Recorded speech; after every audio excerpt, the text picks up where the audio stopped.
Hey, what's up everyone? James here. Now if you guys thought Autocracy was crazy, you have no idea what you're in store for when it comes to Monstrosity. I will cover 2 chapters in this video, but with a little twist. So when it comes to each chapter, they constantly go back and forth between Megatron and the Decepticons and Optimus and the Dinobots.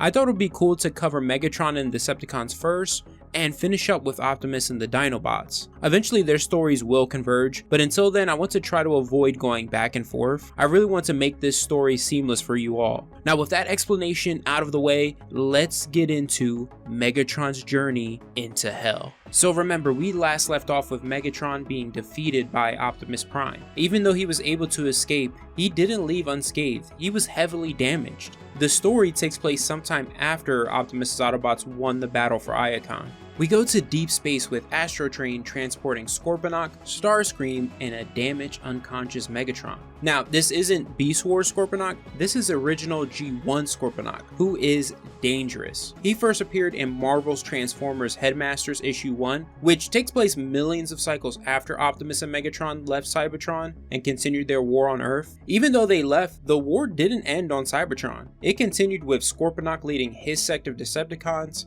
and his rival Fortress Maximus leading the remaining Autobots. I like that Chris Metzen and Flint Dille introduced him to the story a lot earlier. Through this discussion between Scorponok and Starscream, we learned Scorponok plans to take control of the Decepticons. Instead of publicly executing Megatron on Cybertron as Starscream suggested, Scorponok wants to make Megatron's death so legendary that no one would dare to challenge him. He plans to banish Megatron to this world that's considered a nightmarish myth, and any loyal Decepticons who will come to try to save him will share his fate in this world.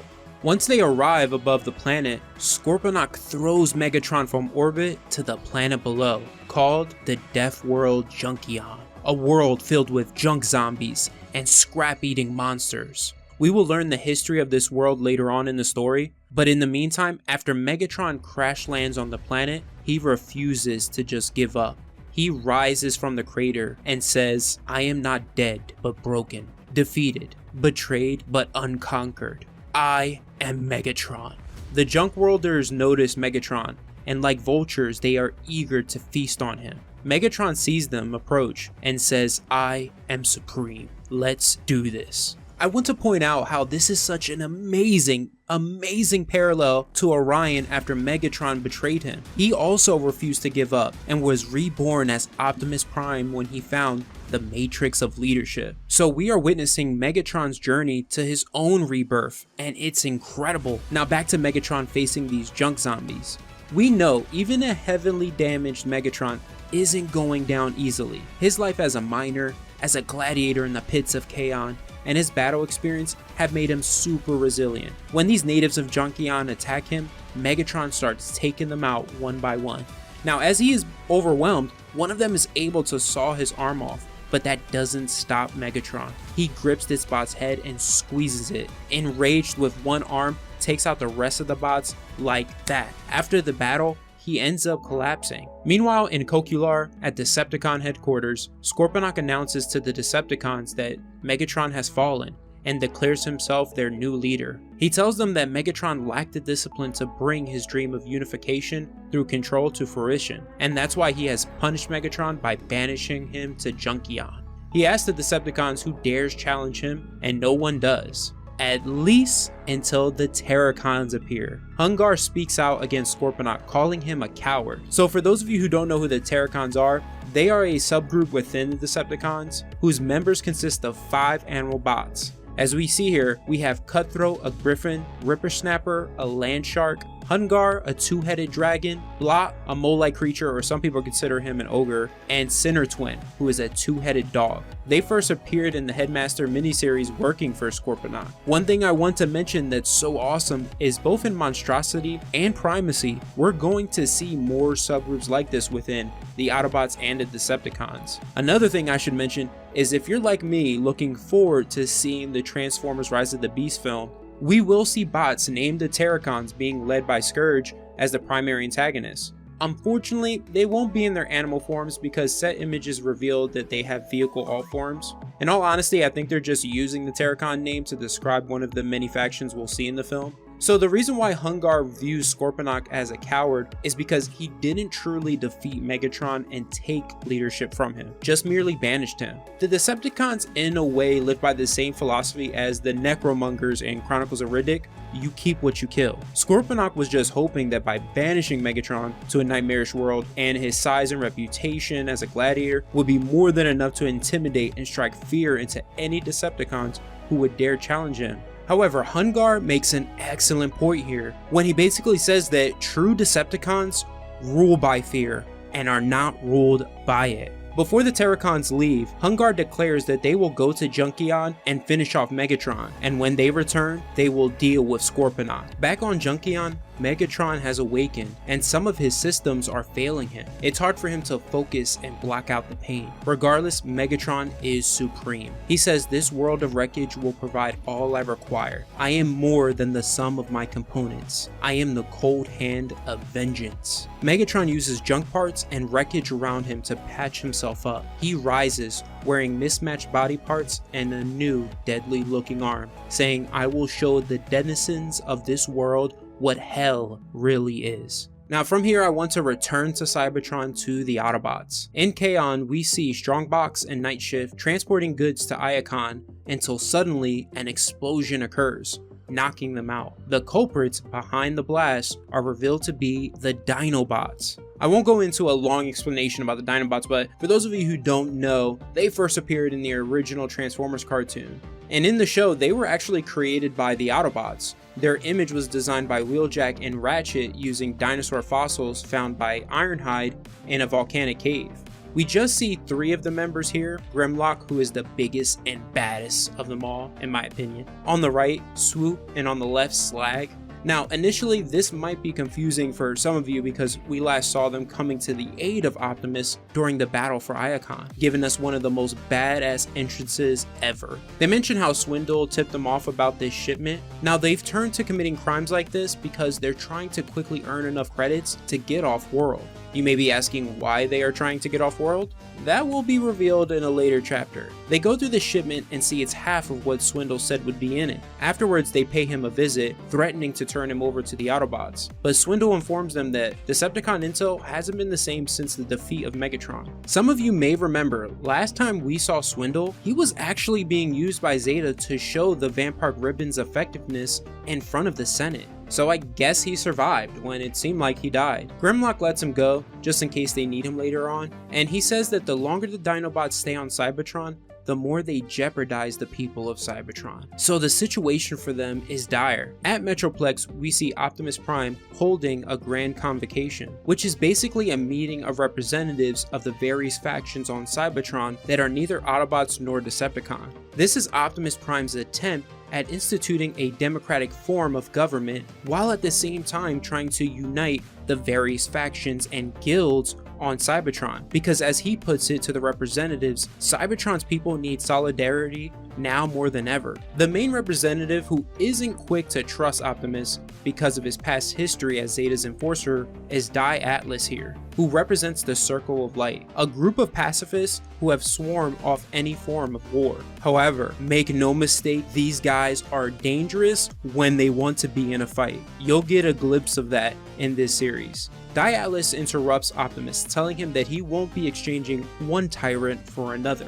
And he even views Optimus having the matrix of leadership as an affront. Bulkhead, who is the main representative of the Engineering Guild, argues that Optimus brought down Megatron and has earned his role as leader. Optimus does his best to end the squabble by telling them they need to trust each other and focus on finding solutions to the problems they face right now, which is still the Energon shortage we learned about back in Autocracy, and the recent rise of Decepticon attacks, which we know they're now being led by Scorponok. Die Atlas argues that the Autobots have failed on both fronts, and he then tries to walk away from the convocation, but Optimus convinces him to stay, at least for now. Later, we go to Optimus heading into his quarters, where he discovers Alpha Trion has been waiting for him. This is awesome because the last time we saw these two together was Spotlight Orion Pax. Through their discussion, we learn that Alpha Trion has been watching Optimus, and he compliments him on doing well so far in the political arena. But Optimus doesn't feel like he has been doing well. He brings up the fact that when he was reborn with the Matrix, he felt such surety in everything he did. We saw that firsthand, a supremely confident Optimus Prime who didn't hesitate.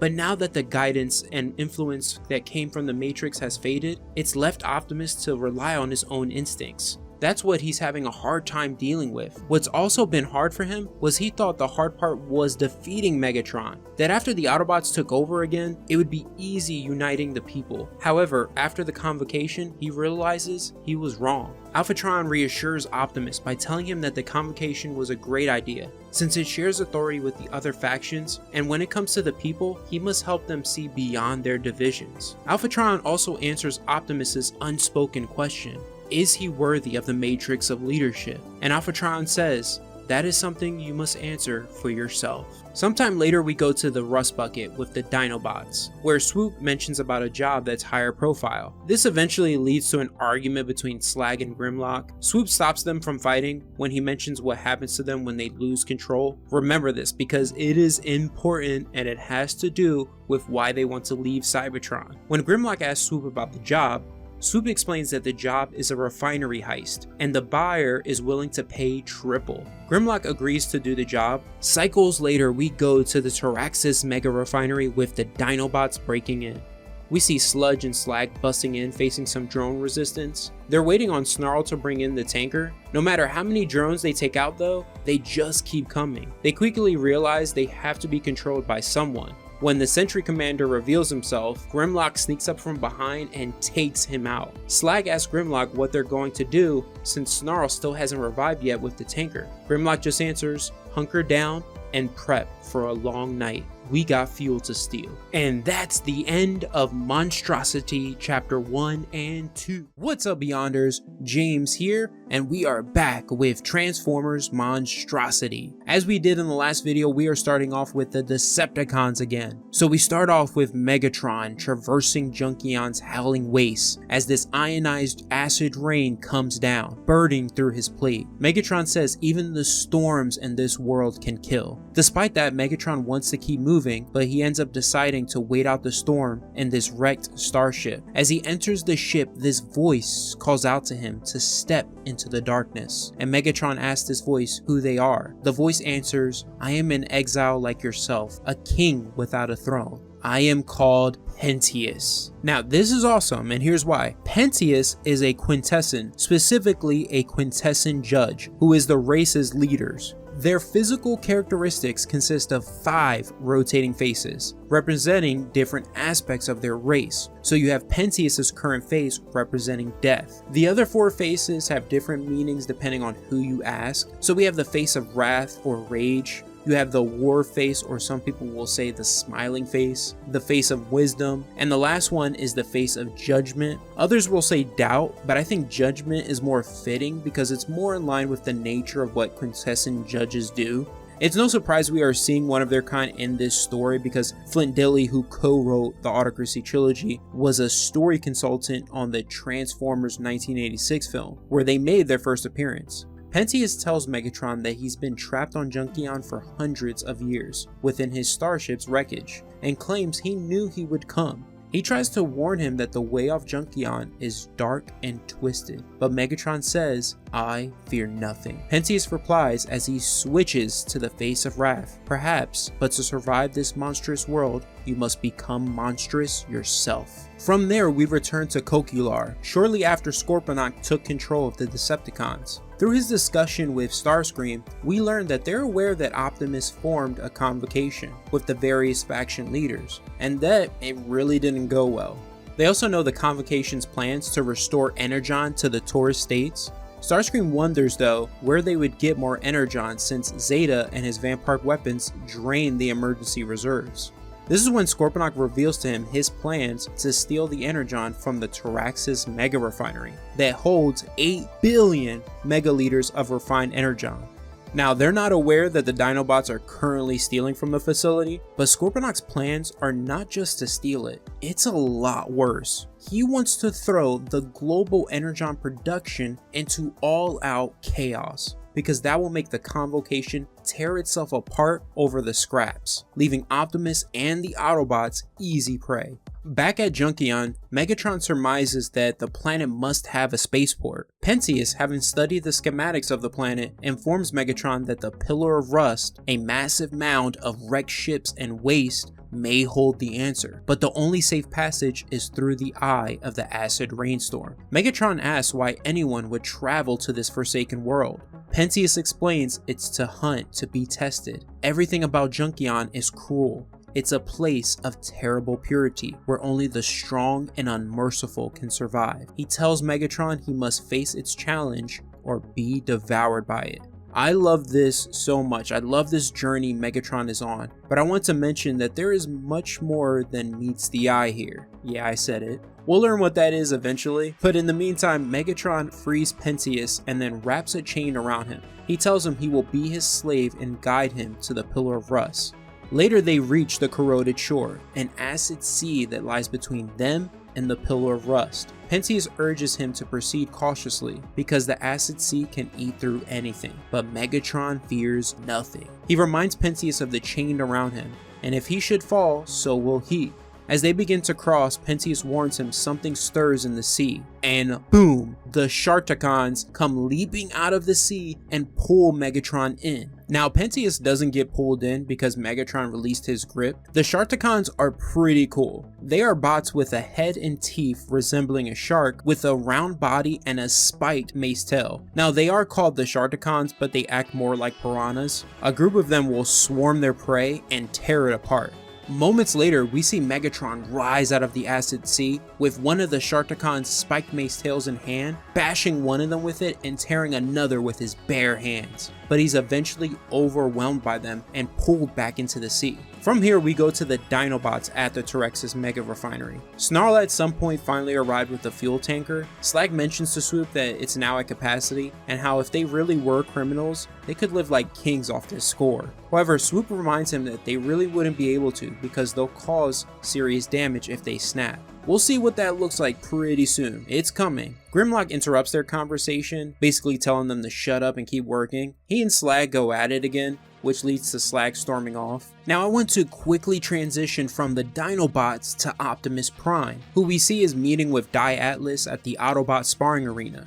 Optimus is trying to get Die Atlas on his side because remember in the last video he spoke out against Optimus being the new Prime. So Optimus is trying here to gain his support. He starts by reassuring him that he isn't Zeta Prime. He will fight to protect the people of Cybertron, but in order to do that, he needs soldiers. Specifically soldiers with integrity and character that the Circle of Light can reach. Die Atlas refuses because he doesn't want his followers to die for the sake of his crusade. Optimus points out that the Decepticons will mistake the Circle of Light's pacifism for weakness and hit them all worse than before. Optimus's words anger Die Atlas. When his next sparring sequence begins, Die Atlas activates his wrist sabers and takes out all these sparring bots in just one move. I told you guys you were going to get a glimpse of how dangerous these guys can be. Now you and I would describe what the Circle of Light practices as pacifism, but Die Atlas wouldn't call it that. He explains that it's patriotism. He knows combat, knows the terrible cost of war, and unrestrained hatred. He believes violence will only lead to more violence. Later in this video, I will explain why I have an issue with Die Atlas's reasoning for not helping Optimus. In the meantime, back at the Terrorcons mega refinery, dawn approaches, and the Dinobots have successfully filled their tankers. However, this victory is short-lived when the Decepticons arrive and attack them. The Dinobots fall back to the refinery. Grimlock orders Swoop and Snarl to give him cover. When he realizes they can't escape, he decides to make a call. Slag enters the fray by ambushing Dirge and Ramjet, blasting them through the chest and taking them out.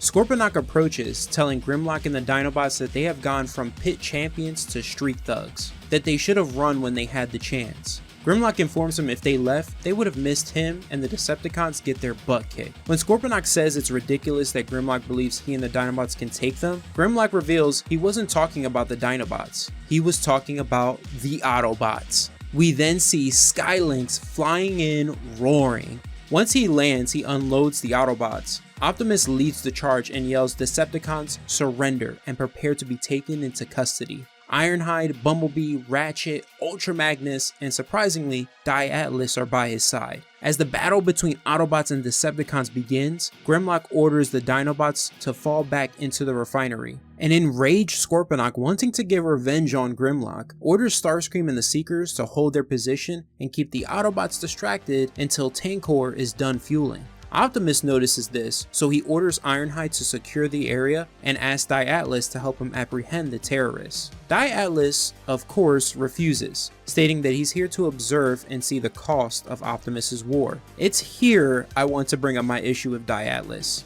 He calls this patriotism, but in all reality, it's pacifism. The refusal to participate in a war or commit any act of violence and be opposed to it. Look, pacifists are admirable, but only if they're right. I would agree with that position if this war were between Zeta Prime and Megatron. The war between them wasn't justified, and both sides committed atrocities and were willing to do anything that would lead them to victory. Initially, Megatron's cause was justified, as I've mentioned before, but over time he became like the enemy he hated and wanted to rule Cybertron through total control. That isn't the case with Optimus. He is genuinely trying to repair the damage done to Cybertron and unite the people, especially when the situation on Cybertron is dire. Atlas is unwilling to put aside his personal morals for a justifiable war that would help the planet and its people. I would like to know what you guys think about all this. Now, as the Dinobots are within the refinery, they're surprised by a blast from Scorponok and his Decepticons. Scorponok orders Blitzwing to fire at them again, but Grimlock convinces him to do it himself. The gladiator match of the century, Grimlock vs. Scorponok, begins. Now the fight between them goes back and forth. When Scorponok gains the upper hand, he recalls their days as gladiators, telling Grimlock how he was one of the greatest gladiators, and Megatron thought he had so much potential. This is one of the missed opportunities, in my opinion, in the Origin of Megatron series. Not going into detail on Megatron's life as a gladiator. It would have been cool to see his hardships and his relationships with other gladiators. We know Megatron and Grimlock must have known each other because we saw Grimlock and the Dinobots at Megatron's secret meeting calling the Gladiators of Chaos to join him. Grimlock becomes enraged and he stabs Scorponok with his burning Energon sword. And it doesn't end there. He slices his hand off and smashes him in the face. Grimlock begins changing into a mindless beast, his alt mode triggering as he says kill. Swoop and Snarl see Grimlock going berserk and hold him down. So this is the Dinobots' great secret. When they become enraged, their Dino alt mode begins to take over, turning them into wild beasts. A future chapter will reveal how they came to have Dino alt modes. Grimlock begins roaring, "Kill you all." Optimus appears and shoots him. Once Grimlock gets a hold of himself, Optimus informs him that he knows about him and the Dinobots, how they've been off the grid for a long time. He asks about this disturbing alt form, since it isn't in their file. Grimlock reveals that it's the reason why they need to leave Cybertron. He pleads with Optimus to let them go, and this is where Optimus makes a major mistake. He refuses because the Dinobots have not only broken the law, but are just as dangerous as the Decepticons in his eyes. Atlas tries to even convince him to let them go, but Optimus still refuses. Grimlock desperately dives toward the Terrorcons Mega Refinery's fusion regulator, threatening to deactivate it. He says, "You should have just let us go. There's no Cybertron for us anymore. I'm so sick of all your petty factions and moral posturing. I hate it, and this monster inside of me wants to make you all pay." Optimus tries to convince him to stand down by telling him that if he deactivates it, thousands of Cybertronians will die from the explosion's fire. He reminds Grimlock that the Dinobots once served the people as a primal vanguard. He asks Grimlock to please serve them and stand down. Grimlock backs down and admits he doesn't want to hurt anyone. Suddenly, Scorponok dives toward the regulator, laughing while saying, "Disappointing as always, Grimlock, but you were right about being a monster. Deep down, we're all monsters." Optimus yells no, but it's already too late. Scorponok deactivates the regulator and the refinery explodes. All we see is a flash of light. I hate to leave you all on a cliffhanger, but that's the end of the video. We now return to the Transformers. Hey, what's up everyone? James here, and we are back, continuing our journey into Transformers Monstrosity. Before we get into this video, I want to shout out Y'all Day 8 for leaving an awesome comment on my full story video of Autocracy. He respectfully explained to me that I've been pronouncing Autocracy wrong this entire time. So I was saying Autocracy, but it's actually pronounced Autocracy. Also, shout out to King Larry, he also pointed that out. It's funny to me that I made so many videos on the first part of this trilogy, and they were the only two who pointed out to me that I was saying it incorrectly the entire time. It's mostly my fault, but again, thank you to you both. So when it comes to this next part in Monstrosity, we will start again with the Decepticons, because honestly, these following 2 chapters focus more on the Autobots. So I want to finish up with them. So we pick up with Scorponok and Coquillar, what seems to be days after he blew up the Terrorcons mega refinery. He is surrounded by the bots who fell in the battle for the refinery. Now, if you're wondering how Scorponok and Optimus's forces, who we'll see later, survived the blast since they were all at ground zero, I can't tell you because it goes unexplained. Flint, Dille, and Chris Metzen play fast and loose here with the story. Let me know in the comments down below how you guys would explain it. Now, Scorponok orders the Decepticons not to mourn the bots who fell because they're failures, to just forget them and take the best of their parts and dispose of the rest. When one of the injured Decepticons points out that it's only by chance they survived, Scorponok disagrees. He believes it was fate. He says the strong survive and the weak are crushed beneath them. When this bot mentions that even Megatron respected those who died in his service, Scorponok tears his head apart, saying, "I respect only power." From Coquillar, we transition to Junkion. Remember in the last video, Megatron was overwhelmed by the Sharktacons and pulled into the depths of the acid sea. He comes bursting out of the sea and tells Pentius that the Sharktacons let him go. Now, 2 questions I want you all to ask yourself. The first question is, why did the Sharktacons let Megatron go? And second, why did Pentius remain? Like I said in the last video, there's more going on here. So Pentius, who's fascinated at Megatron's survival, tells him he may yet survive Junkion, but he must learn the planet's most critical lesson. If he doesn't, Cybertron will meet the same fate. This is where Pentius tells Megatron the history of Junkion. He explains that the Junkions were a beautiful yet narcissistic race who squandered their potential because they preferred laziness and avoided working hard to advance and grow their civilization. In time, they ended up depleting their resources, and they tried to survive by selling off their wealth. However, it was already too late. This couldn't save their world. Once the last of the Energon was gone, their great engines self-destructed, and the devastation didn't end there. The self-destruction caused a gravimetric pull that sucked the debris from space and rained down all over Junkion, shattering the last remnants of their civilization. The Junkions that survived were left to live constantly scavenging to survive, becoming the junk zombies that live today. Megatron refuses to believe Cybertron will meet the same fate. He points out that the Junkions were fools that lack vision, that he will reclaim Cybertron, and his rule, his legacy, will last forever. Pentius asks Megatron what drives him, and Megatron answers dominance, because that is the only truth in life. Which in Megatron's world, it really is. It's what has gotten him this far. Pentius praises him and says, "Good, you're learning after all." Oh my god, man, I just can't wait for you guys to see the next set of chapters, because the end of Megatron's journey here on Junkion is so damn good. Everyone who knows, please don't say anything.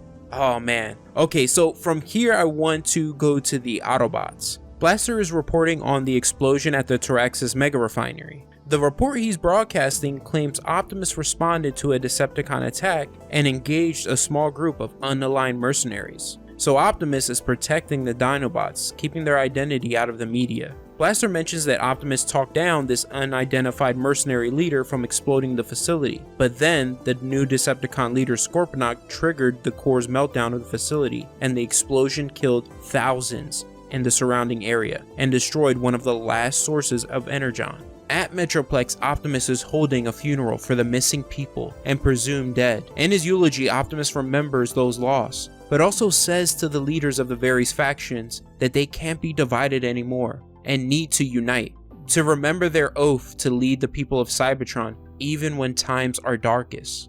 To no one's surprise here, Atlas doesn't seem entirely pleased with Optimus's speech.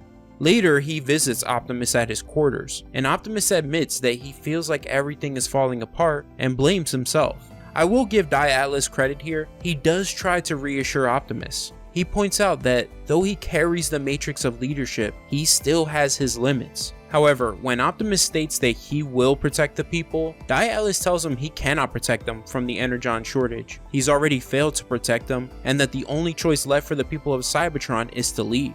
This angers Optimus, and rightfully so, because Die Atlas wants to just abandon the planet. Optimus argues that the people's destinies lie on Cybertron, that he still believes that Cybertron can be saved and things will turn around. He tells Die Atlas that he has the power to stop him from leaving, but Die Atlas reminds him that action would only help escalate the violence and go against his belief in freedom. He says, "Perhaps your last greatest command as Prime is to let your people go." We quickly go to the Terrorcons blast site. Grimlock is seemingly disoriented and wandering around looking for the other Dinobots. Back at Iacon, the Great Exodus has already begun. Blaster is interviewing Die Atlas, and through the interview we learn that tens of thousands of Cybertronians are using the last of their Energon to find a new home. So Optimus ended up agreeing to Die Atlas's request and other Cybertronians who wish to leave. Blaster asks Die Atlas if this is what he wanted, and he answers that it's not what he wanted, but Cybertron is nearly dead, to let the warmongers fight over the ash and wreckage. What I don't like that Atlas does here is put everyone in a basket and essentially say, you're all the problem, you're all the warmongers, and I'm the peaceful one. When in reality, the only warmonger, the only one causing nothing but destruction, is Scorponok. Yet he doesn't directly criticize him or the Decepticons at all. Blaster asks Atlas if he's given up on Optimus's idea of unification and if he has faith in his ability to turn the situation around. Die Atlas says he hoped, which we know isn't true because he didn't give Optimus a real chance or help him. He uses the Terrorcons incident as to why all the factions should give up on Cybertron and leave. Optimus is listening to the interview with Bumblebee, and though he agrees with Die Atlas's point that if there is no Energon, there is no life on Cybertron, but he isn't giving up until he exhausts every option. He reveals to Bumblebee that he sent Jetfire and the science team to the Terrorcons site. That's where we go next, the Terrorcons crater where the explosion occurred. The science team consisting of Jetfire, Wheeljack, Ratchet, and Perceptor. They're searching for survivors and eventually go even deeper into the crater. Searching through the caverns leads them to discovering these ancient hieroglyphics on the walls depicting bots fighting against giant monsters. They wonder if it's from the Knights of Cybertron's era. Suddenly they're hit by an earthquake, sending them to the lowest level. And the discoveries don't end there. They find a vast reservoir filled with Energon in its rawest state, quickly deducing it predates the refinery by millions of cycles and could power Iacon for thousands of cycles. Perceptor and Ratchet begin to study the bed of Energon and discover this Energon is self-replenishing, something never found before. However, they also discover certain particles that their equipment can't classify. Out of nowhere, they're hit with another tremor, forcing Ratchet to fall into the Energon. Ratchet comes out of the pool looking like a crazed lunatic. He pounces on Perceptor and starts choking the life out of him until Jetfire and Wheeljack get a hold of him. Now luckily he does regain his senses quickly. He mentions that the Energon is primal, which overwhelmed his inhibitors, causing him to go berserk. At that moment, they hear a roar and multiple strange beasts coming toward them. They have no weapons to defend themselves, so Jetfire orders them to run. As that craziness continues, I want to transition back to Optimus at Metroplex. This is where we learn the Dinobots' origin. Optimus calls Cup in for a meeting to ask him about everything he knows about the Dinobots, because Cup, after all, is the oldest soldier, having served under a few primes. Cup explains that they were part of the Primal Vanguard under Nominus Prime. He doesn't say this, but Cup was also in the Primal Vanguard. He was just a part of a different team. When it comes to the Dinobots, they were a 6-man team of heavy weapons, demolitions, and sabotage. They were the best and had a perfect service record until they disappeared. The rumor, as Cup puts it, was they went AWOL after completing their last mission, but all mission records were classified and buried. Optimus opens up the sealed files, and we learn they were the Vanguard's covert strike force, deployed in over 200 secret missions under Optimus Prime. Their last mission had them sent to the Terrorcons plains before the refinery was built. The mission was to investigate the rumors of an underground terror cell. They found no terror cells, but did encounter monstrous, cybermorphic predators living in the underground caverns. Despite their skills and heavy artillery, they had no chance of survival. So Scar, the team's medic, who before joining the team was researching dynamic alt mode adaptation theory, Scar had the team test the idea in the field. During the battle, they took on aspects of the creatures and survived. However, Scar was killed in the fight. Once they returned, Central Command gave them psych evals that suggested his death snapped something in the team, so they were quarantined indefinitely. Their new monstrous forms were studied in order to try to re-engineer Scar's dynamic adaptation. Eventually, the Dinobots staged a daring escape and have been on the run ever since. We know they were basically hiding in plain sight as gladiators in the pits of Chaos. Now there is more to the story here, and that will get revealed later. Cup tells Optimus they need to be put down, and Optimus agrees that that would be the logical thing to do, but he believes they are soldiers worth saving. Meanwhile, in the Terrorcons caverns, the Science team is running for their lives. The Predators catch up to them, and one slashes Jetfire's chest plate. They start getting swarmed until Ratchet busts a hole into the next cavern. Ratchet notices that the creatures aren't following them, like they're afraid of something in the cavern. The team sees a giant structure deep beneath the planet's surface. Jetfire flies below to get a closer look and discovers it's not a building, it's a Titan. And not just any Titan, it's the monstrous Titan of death, Trypticon. Jetfire says, I think we just stumbled upon a heap of trouble. And that's the end of the video. Hello my friends, my fellow Beyonders. We are back with Transformers Monstrosity. We're going to speed things along and cover 3 chapters in this video. And this video is going to be insane. We are going to open and end with a bang. I'm so excited. Okay, so we're starting with Megatron and Pentious. Finally reaching the point in this story I've been waiting to bring you all.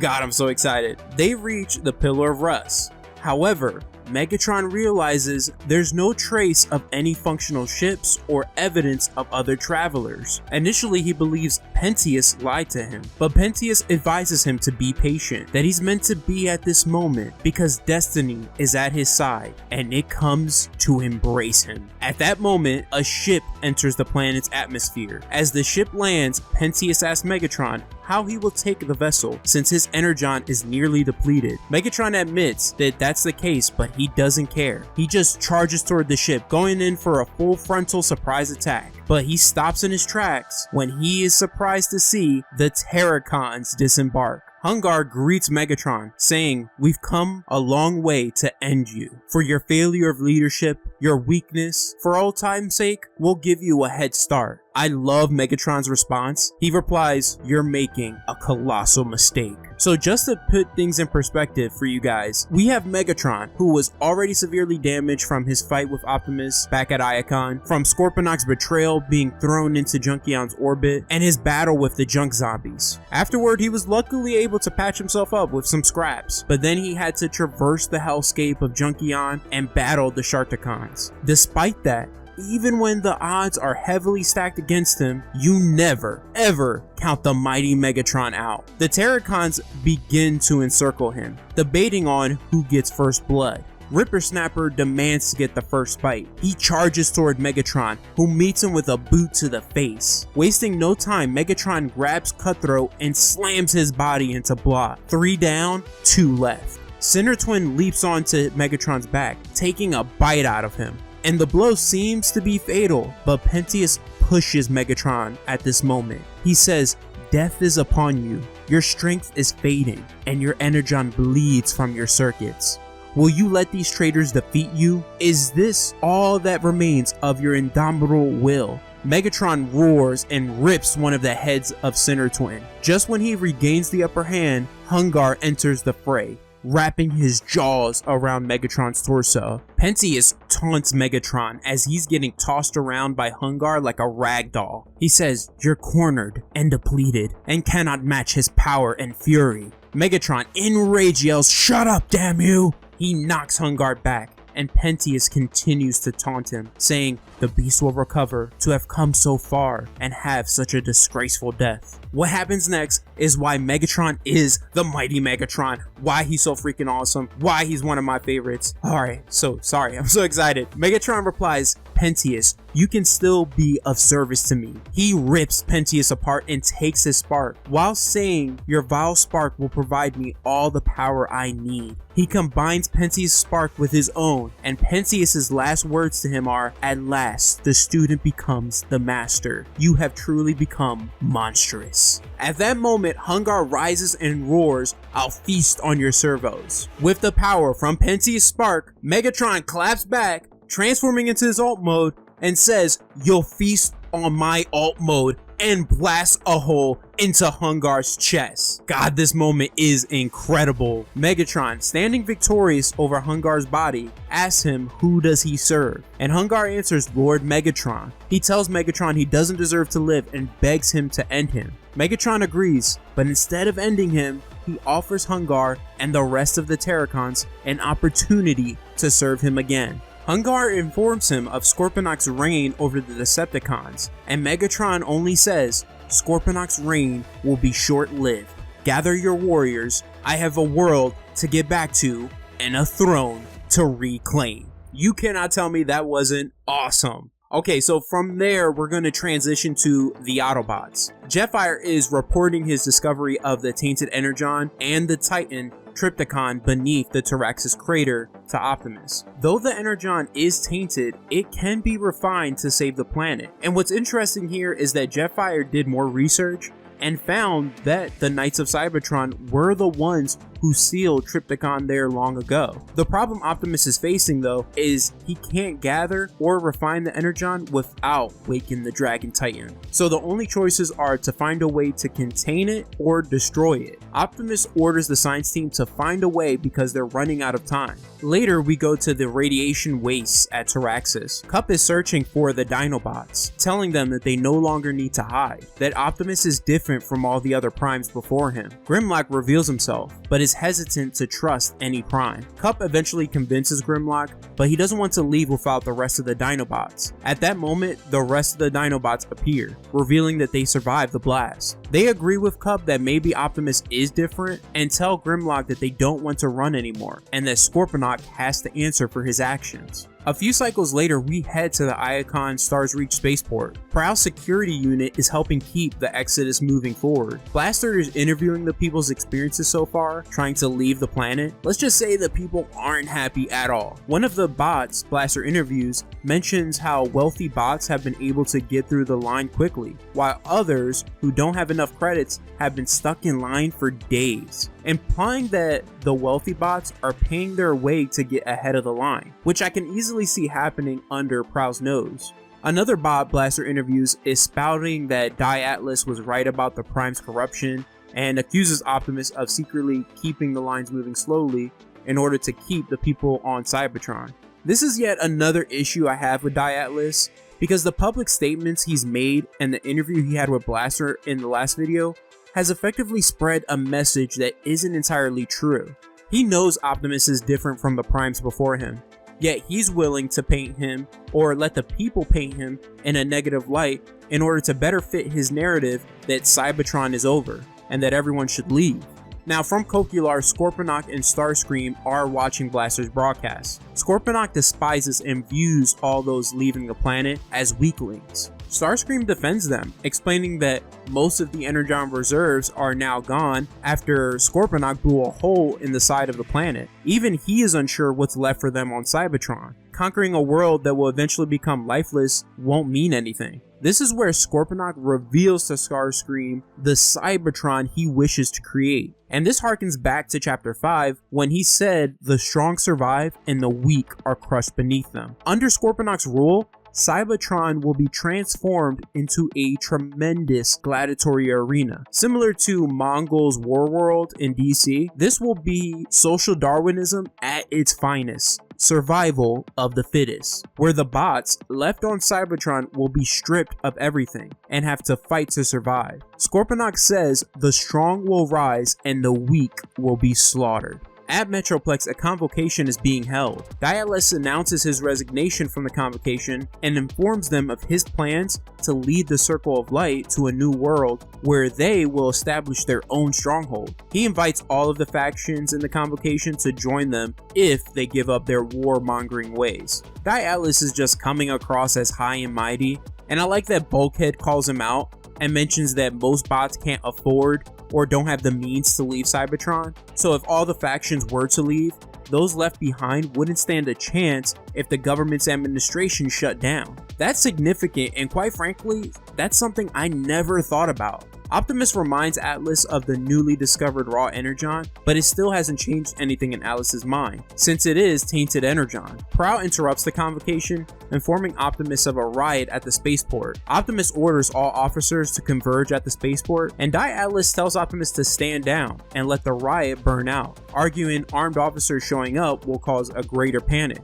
Optimus ignores him and orders the Autobots to roll out. Meanwhile, as Skylynx is transporting Kup and the Dinobots, God, I wish, man, they used Skylynx more in the story. Love Skylynx. Anyways, he receives Optimus's orders. Kup informs the Dinobots that they have to stop at the spaceport, and they offer to help, but Kup refuses, reminding them if they lose control while at the spaceport, they'll cause even more trouble. Optimus arrives at the spaceport and sees Prowl is being overwhelmed by the riot. He tries to calm down the rioters, but his presence only riles them up even more, to the point that they hurl an object at Prime's head. Though Atlas was right that Optimus' presence would only cause more panic, Optimus uses this opportunity to prove that he isn't like the Primes before him, to prove to the rioters that everything they've heard about him is wrong. The rioters immediately get scared after someone strikes him because they assume that Optimus is going to pull a Zeta Prime and wipe them all out, but Optimus doesn't. He doesn't respond with hostility. He explains to them that there has been enough hate and distrust, and he assures them that neither he nor his officers will hurt or stop them from leaving the planet. However, he orders them to remain calm as they go through the checkpoint and tells them that freedom is their right. Now, Optimus is a bit bitter here, because he also tells them they can leave, especially if all they care about is their own personal safety and not the safety of others or the greater welfare of Cybertron. Afterward, Atlas commends Optimus for allowing everyone who wishes to leave Cybertron to go. Optimus takes this moment and tries one last time to convince Atlas to stay and help lead the people, but Atlas refuses. Even though his opinion of Optimus has slightly changed, his opinion of Cybertron hasn't. He tells Optimus that Cybertron is over, and I like that Optimus responds by calling him a hypocrite, who would rather run away and let the people and the planet die as he builds his utopia elsewhere. Optimus and Atlas leave each other on bad terms. Now, this isn't the end of Atlas and the Circle of Light's journey. Their story does continue in the Drift miniseries. According to the timeline, their story takes place later, but I don't see an issue in covering it now, so if you guys would like me to do that, let me know in the comments down below if you want to see that. After the Circle of Light and many more ships leave, Kup arrives with the Dinobots. Grimlock approaches Optimus, letting him know that he and the Dinobots are ready to pay for the lives lost. Initially, Optimus believes he's referring to the refinery explosion, but Grimlock reveals it all began long before that, with their last mission. This is where we learn how Scar died. Grimlock says some of what we already know, that during the mission when they began to be overwhelmed by the cyber predators, Scar rigged their alt modes, testing his dynamic adaptation theory. They scanned the nightmarish beasts and became just like them. Grimlock says, "We became monsters. We made it out, but we left the best part of who we were down in that hole. I went berserk. It was me, Prime. I killed Scar. I killed my best friend because I couldn't control the beast I became. All these cycles running from it, and I'm tired. It needs to end." Optimus promises to do everything in his power to help them. Suddenly, Scorponok's Decepticons attack, destroying a few of the evacuating Cybertronian ships. An explosion occurs at their position, and after the explosion, Soundwave, Shockwave, Thrust, and Blackwall walk among the wreckage, killing anyone left alive. What's interesting is both Shockwave and Soundwave both expressed their disapproval of this operation, finding it reckless, flawed, and something Megatron would have never done. Nearby, Optimus, knocked out from the blast, awakens and sees Grimlock beginning to lose control. Optimus urges him to remember who he is, but it's too late. Grimlock transforms into his beast form and roars kill. The Decepticons, shocked at the sight of him, start getting taken out by Grimlock. He pierces Thrust's right arm and absolutely demolishes their forces one by one. Swoop and Slag try to stop him, but they get beaten back. What's funny here is as Grimlock is just taking out more Decepticons, Shockwave says, "Let's see if this beast can take a multi-phase fusion accelerator." Now remember, Shockwave is powerful. This is the same bot who literally one-shotted an Omega Destructor back in Autocracy. He fires directly in the face of Grimlock and it literally does nothing. And Shockwave is just like, oh, that didn't go as I expected. So realizing they have nothing else to throw at Grimlock, the Decepticons retreat. Now, as they are flying away aboard Astro Train, Starscream informs them that they won't return to Coquular, that all Decepticons have been ordered to the Terrorcons crater by Scorponok, because he's found something big. I like that Shockwave talks trash here. He says Scorponok will show them a hole the size of his ego, and Soundwave chimes in, humor detected, conclusion, amusing. Honestly, give me a Shockwave and Soundwave comic series because I want more interactions between them. Now, back in the spaceport, Optimus wrestles Grimlock until he gains control back of his body. He sees, and so does Optimus, how they're surrounded by bodies of dead bots that consist of not only Decepticons, but some Autobots as well. Grimlock tells Optimus that this is their curse, and that there's no way of controlling it. Cup tries to reassure Grimlock that the scientists will find a way to fix him and the Dinobots. Now, despite the Dinobots wanting to stop running, they decide to leave because they don't have a way to stop themselves from causing even more destruction. And I love that Optimus tries his very best to convince them to stay. He says, "Don't give up hope, Grimlock. I see great strength in you and the Dinobots. You can overcome the beast within you, but if you leave, you'll never stop running from your fear. You can't outrun what's inside of you. Stay, and we'll face it together." Grimlock replies, "Cup was right. You aren't like the other primes. It would have been an honor to serve under you, sir." After this, the Dinobots leave, and Optimus is left disheartened. From there, we transition to the Terrorcons crater. And remember what I said, this is going to end with a bang? This is going to be that bang. As Shockwave forces arrive, they see Seekers bombing the crater. Shockwave informs Scorponok that they were defeated at the spaceport and asks him what business they have at the crater. Scorponok reveals the attack at the spaceport was only meant to create panic throughout the people, to make them aware that there is no escape from what he is about to unleash. When Shockwave asks, "What is that?" Scorponok answers, he'll unleash something the Autobots discovered, something primal and uncontrollable that will bring Cybertron to its knees. At that moment, the ground begins to shake beneath them violently, and Shockwave asks Scorponok, "What have you done?"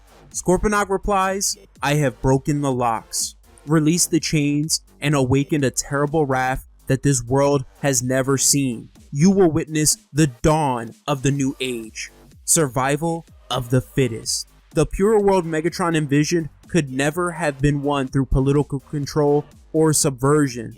The future we forge will be born of fire and terror. It will rise from the ashes of this world, and none shall stand against it. In the face of utter ruin, the strong at last shall rise." At that moment, Trypticon comes bursting from the crater, roaring. Not hell, but death has come for Cybertron. We have finally made it to the end of Transformers Monstrosity. Hey, what's up, Beyonders? James here, and I hope you are hyped and ready to see this story through to the end. Let's get into it. So remember, we last left off with Trypticon being awakened by Scorponok. But before we get into that madness, we go to this awesome conversation between Alpha Trion and Optimus. We see here Optimus has lost faith in his ability to lead. He's angry and feels he has failed multiple times now because he couldn't keep Grimlock, Diatlas, and countless other Cybertronians from leaving. Alpha Trion tries to reassure him by explaining everyone makes their own choices, that a leader's job isn't to make decisions for his followers, but to teach them to make their own. Now Optimus wonders if his anger is based on everyone having broken free and left Cybertron while he feels chained to it, trying to achieve his impossible duty to save it and the people. Alpha Trion tries to pass on more words of wisdom until their conversation is interrupted by Jetfire. Moments later, Jetfire reports to Optimus that Scorponok has awakened Trypticon, and that the Dragon Titan is decimating everything in its path. At that moment, Silverbolt reports to Optimus that the beast is heading toward the city Harmonex, and that the Silver authorities are trying to evacuate the nearby tourist cities. Optimus orders Ironhide to assemble a strike team, and Ultra Magnus to grab all the heavy ordnance he can. Later, we go to the heart of Metroplex. And I like this a lot because remember, we've been here before. We saw this in Chapter 5 of Autocracy when Optimus and the Autobots were in the Acropolis, Metroplex's former disguise. Optimus is here asking for his help, and he reveals that he knows the Dragon Titan. He explains that it is a terror from a forgotten age, a spawn of Mortalis, a vast mindless engine of destruction. The ancients knew it as Trypticon. Many years ago, he fought it and helped seal it away. Now, he doesn't say that he fought alongside the Knights of Cybertron and helped them seal it away, but we know that has to be the case since Jetfire in his research found out that the Knights were the ones who sealed away Trypticon. Now, a quick explanation as to who Mortalis is. He's one of the 4 Transformers to come into existence after Primus. This is something IDW introduced into their Transformers continuity. These 4 Transformers, including Primus, form the Guiding Hand, the 5 gods of Cybertron, each supposedly representing an essence of Primus. Mortalis specifically represented death, and using his Void Scepter, created and controlled Trypticon. Fun fact, the Fallen in Transformers Revenge of the Fallen carried a Void Scepter. Optimus asks Metroplex if he will stand with him and battle Trypticon as he did before, and Metroplex answers that he cannot due to his dangerously low energon reserves. Optimus comes to the realization that the Autobots will have to stand alone in this fight. Cycles later, we go to the outskirts of Harmonex. The Autobots see Trypticon has reached it. With the city evacuated, they're ready to set their plan in motion, which is to drop the Great Tower in the city center on top of the Titan. What's sad about that is that they don't want to do this because Harmonex, also known as the Singing City, is a beautiful city made of lithic crystals and is the center for art and learning. It's just yet another thing the Autobots have to lose on Cybertron. Optimus orders the Autobots to roll out. Sunstreaker, leading a squad, grabs Trypticon's attention, leading the beast next to the tower. Ironhide, with his heavy weapons gun crew, fires into the tower. With Trypticon distracted, Silverbolt and his aerial bots finish the job by bombarding the tower, causing it to collapse on top of the Titan, burying the beast. We're gonna transition away from that madness to yet another badass entrance in this series, and one we've all been waiting for. We go to Kokular, where Scorponok is enjoying the footage of Trypticon's destruction. Starscream approaches, informing him he is needed in the main hall because the Decepticons want to honor their true leader. Once Scorponok enters the hall, Megatron greets him. He says, "It's good of you to welcome me home, Scorponok." When Scorponok questions if it's truly Megatron, Megatron says, "Here's a hint," and fires at him, taking out one of his legs. As he tries to crawl away, Megatron walks toward him, telling him that there is nowhere he can escape. There won't be any trial or form of exile done to him. Only death awaits him. Scorponok tries to fight back, but he is nothing compared to the might of Megatron. Megatron slams him into the ground and fires into his face. He orders the Terrorcons to feast on Scorponok's body, but to make sure they leave enough of him intact that his pain centers still function. they all rip into Scorponok like vultures on a corpse as he screams no. Starscream tries to buck his here by telling Megatron he's pleased to have him back. However, Megatron tells him to speak when spoken to, and that his part in the coup will be discussed later. In all reality, Starscream should have met the same fate as Scorponok, or at least should have been severely punished. Megatron orders Shockwave to make preparations to repair his body, and says, "Now somebody tell me what's been done to my world." This is one of the reasons why I love Monstrosity, because Megatron really is the star of this series. He has just been awesome throughout it all. I love the way he's been written. Okay, so anyways, now we go back to Harmonix. Ironhide checks on Trypticon to see if the Dragon Titan is down for the count. He reports to Optimus that the beast isn't moving until the cyber predators burst out from beneath the rubble. Now, I don't know why I didn't think of this before, but Ratchet deduces that the cyber predators are being manufactured within Trypticon's internal foundries. As the Autobots are being overwhelmed, it gets even worse. Trypticon also rises from beneath the rubble, roaring. The Dragon Titan blasts Ironhide's heavy weapons unit out of their nest. At that moment, Optimus calls out to Trypticon, getting the Titan's attention. Now, just like Hot Rod in the Transformers 1986 film, who used the Matrix to defeat Unicron, Optimus tries to do the same thing here. He asks the Matrix to unleash its power in this desperate hour. However, his call for help goes unanswered, and the Matrix fails to open. Trypticon swats Optimus with his tail and stomps him into the ground. Sometime later, Optimus Prime is beaten and broken. In his inner monologue, he wonders if Die Atlas was right. What if the Matrix was wrong in choosing him as the new Prime? Just when Optimus is about to lose all hope, he immediately regains it when he sees not a bird, not a plane, but a ship descending. A ship carrying the Dinobots. They halo jump out of the ship as Grimlock yells, "Attack!" They land and start taking out the cyber predators. This was so awesome, and it's not over. Optimus is then approached by Megatron, who is fully repaired. He is here by himself because, as he puts it to Optimus, he didn't want any of his soldiers to be devoured by Trypticon. That's what a good leader does, protect those who invest in him. When Optimus responds that he is no good leader and is just as monstrous as Trypticon, Megatron tells him that despite everything he's done, he would have never released such a beast, and that it has never been his intention to bring devastation to Cybertron.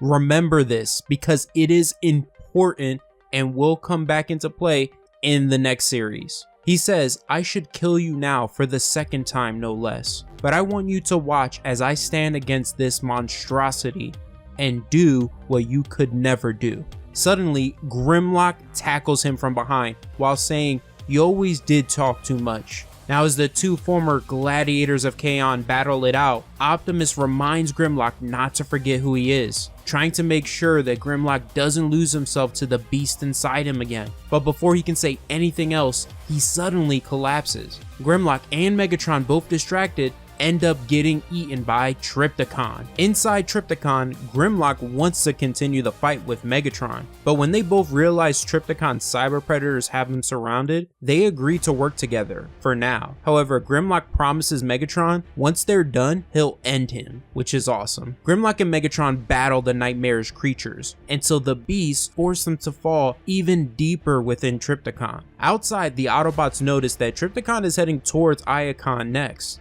They find Optimus and place the Matrix back within him. Even though their plan to use the Matrix failed, they refuse to give up. Back within Trypticon, Megatron saves Grimlock from falling further into the Titan. They both discover and find themselves in front of the Titan's massive plasma core. They deduce if the tanks feeding it raw energon is destroyed, it will go down for good.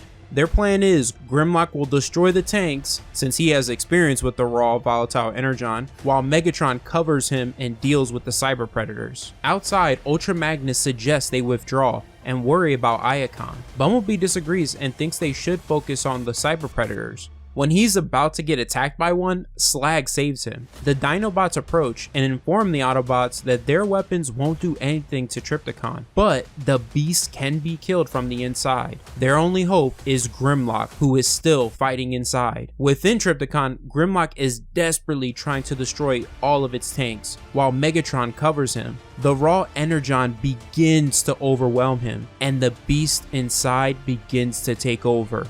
Megatron tells him to fight the effects and says, "Fight it, damn you." He remembers Optimus's words to Grimlock and says, "Remember who you are."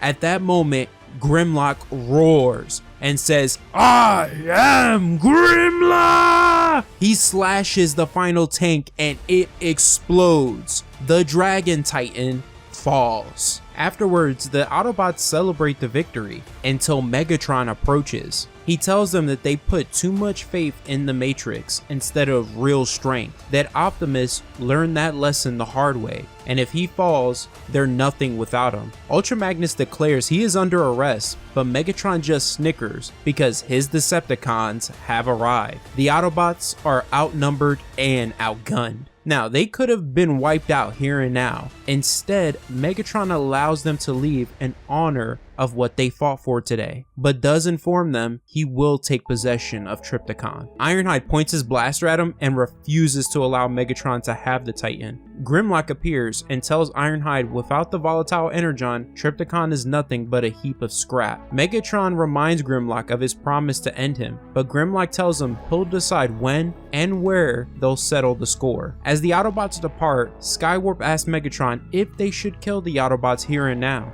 Megatron replies, "No, let them crawl back and nurse their wounds. Soon, the game will begin anew. I will bring war upon the Autobots unlike anything they can imagine. And in that hour, Megatron shall at last reign supreme." Now, the story could have ended there, but no, we get more. Later, within Trypticon, Megatron takes Pentius's spark and connects it with Trypticon's core. The Titan of Death rises again as a Decepticon. Megatron now possesses the power of a Titan. I cannot wait to bring you guys the final arc of the Autocracy Trilogy, Primacy, where Megatron will bring hell, fire, and death to Cybertron and the Autobots. But until then, check out my newest Transformers Shattered Glass video or my G.I. Joe versus the Transformers video. I hope you all had a blast with this series. If you did, please smash that like button, comment down below your thoughts. Other than that, have an awesome day, and always remember, every day to transform and go beyond. See you later, Beyonders.